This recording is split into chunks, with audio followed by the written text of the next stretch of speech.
Thomas Fats Waller began his jazz career early, learned fast, rose quickly, lived hard, and died young. A child prodigy who was playing piano at age 6, his life was a furious burst of energy, and it was all reflected in his music. Welcome to the world of Fats Waller.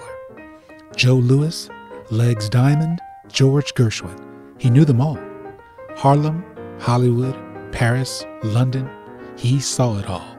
Sex, fame, success, money. He had it all. His incredible gusto made him one of a kind. Fats was a giant, and he might just live through his music forever.